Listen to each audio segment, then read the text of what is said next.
Brad, if you could recall 2013, the Chicago final, when Patrice is going through just massive car crash injuries, just how bad was it for him? And then to have him play through that, what was that like for teammates to see? Um, it was as a teammate watching a guy put himself through the pain and discomfort he was clearly going through. It was pretty. It was very impressive. He has all the attributes of a phenomenal leader on and off the ice.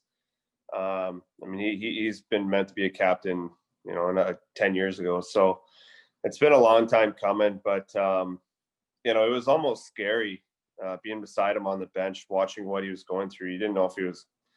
You could tell he was in complete pain, and you didn't even know if he was going to make it to the game. So, it just shows what he's willing to sacrifice and willing to put his body through to win. And you feed off that stuff. That's contagious, and that's why he's one of the best players to play the game. Just a reminder to media, if you want to get in the queue to ask Brad a question, please hit the raise hand button.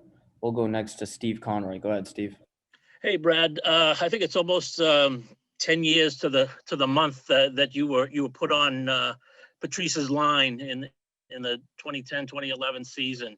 Through these 10 years, has there been a moment? I know there are plenty of them, but is there anything that stands out in your mind that Patrice may have done or said that helped you get over a hump or a difficult point in your career to get you to where you are now? There's so many things, that he's helped me with and helped me with along the way. I don't think I can particularly point one out, but just, it was more consistently seeing every single day how he carries himself as a person, as a professional, how he tries to get better. That was more what really made a huge difference in I think my career, watching him, just being beside him every day, listening to how the standards that he holds for himself, training with him, seeing what he pushes himself to, how he, you get to that point where everybody's like, all right, we did enough today, and he just blows right through that and, puts himself through even more pain just to continue to get better and better, and the competitive edge that he has every day. So watching that every day, I think it's a mindset that takes years to build and years to learn. And, I've been fortunate enough to be beside him for that long that, it's worn off on me. And,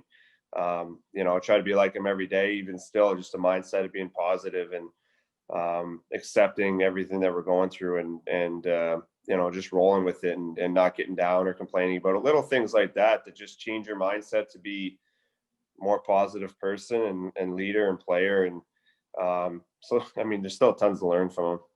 Yeah. And just a quick follow-up, just on you today, you're off the ice. Was that precautionary? Yeah, just we're going to scrimmage again tomorrow, I believe. So I didn't want to.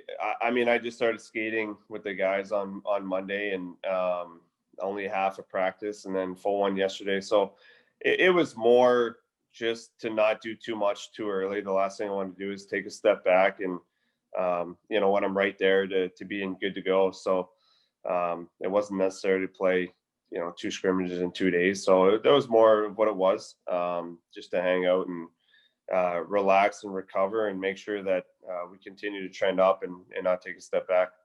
Great. Thank you. We'll go next to Matt Porter. Hey, Brad. You were in junior when this happened, but you had been drafted, and I know obviously you were paying attention to the Bruins, but when Patrice had his concussion issues, when he was, hit and he had to go through all that, he did something that kind of sticks out to me. He spoke about it. He spoke about what he was going through, and we really hadn't seen too many athletes, and certainly not too many hockey players, talk about concussions. And there were several other things that made people take concussions more seriously, but I think in some way that was one of them.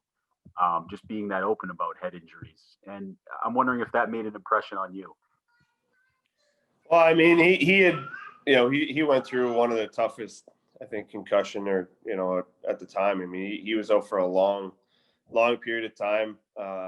You know, at the point, I'm sure a lot of people were curious how he was going to come back, if he was ever going to be the same player again, or, I mean, I'm sure he was nervous about that, even if he was going to be the same person again. So, you know, it's scary when you go through something like that. And, you know, it's great that he did have the self-confidence to open up about it and talk about it, because a lot of people keep that in, and you know, I'm sure that's a downward spiral. So, you know, I think that just again speaks to his character, that, you know, he's comfortable in sharing the experiences he goes through with everyone, even if it helps one person. I mean, that's what he's doing it for, and that's what he always does. He wants to help everyone around and continue to allow people to grow from his experiences and what he's learned, and he just wants to help everyone. So, I mean, he's a great guy overall.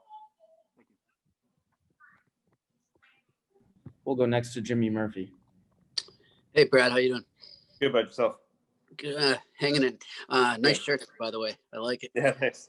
You know, I think back to kind of when you came, you know, they were just talking about when you came in the league, young, you're kind of learning the ropes there. And, you know, you like to have fun like I did when I was young. And obviously you've matured through the years and become a leader yourself. How did Patrice in those early years help shape who you are now? Yeah, he helped a ton.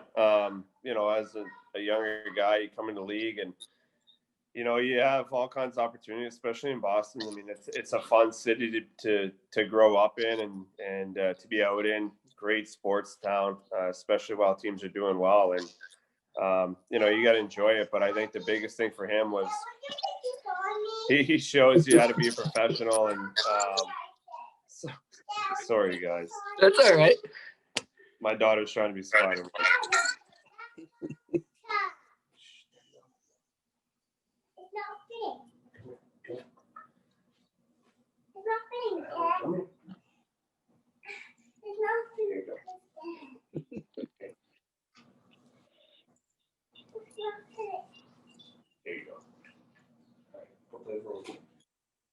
Sorry, want to start that again? Yeah, sure. Just talk about Alright. you maturing. I guess that's a perfect example right there. You look Yeah. probably to become, you know? Yeah, playing dress up. But yeah, so I think the biggest thing for him early on that he helped me with was teaching me how to be a professional. You know, once you get to the rink and how you carry yourself off the ice. I think that's one thing with Bergie is when you look at him, he's such a professional on and off the ice, the way he carries himself, the way he treats people. Obviously, we all get into situations where we're not comfortable, or, you know, we just don't want to be there. You know, we just have to be sometimes. And, you know, when you see him, even in uncomfortable situations, he carries himself, you know, so properly. And I think that's one thing that you learn as a young guy is that, you know, you have to go through certain uncomfortable situations and you have to carry yourself like a professional all the time, on and off the ice. And, you know, he's such a great example of that. I think I try to learn why, you know, it's so easy to see when you're around him all the time. And, you know, from just how he trains and eats and, you know, relates to other people and everything. So I thought that was big. Because it not only translates to hockey, but so many other areas in life and you know, about how to be a good person and everything. So, you know, he was really big with that. Thanks, man. Thank you. We'll take our last question from Kevin Dupont. Hey, Brad, good to see you again. You as well.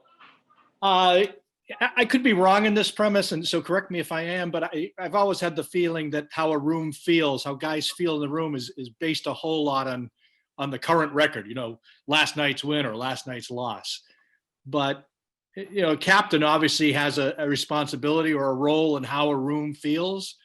So, and I don't want to turn this into how will Bergie make it versus how Z made it, but those have been your only two captains. But, you know, maybe you can expand that to junior or other times. Just how does the captain influence just how a room feels? Yeah, you know what? I think there's a lot of guys that can influence how a room feels.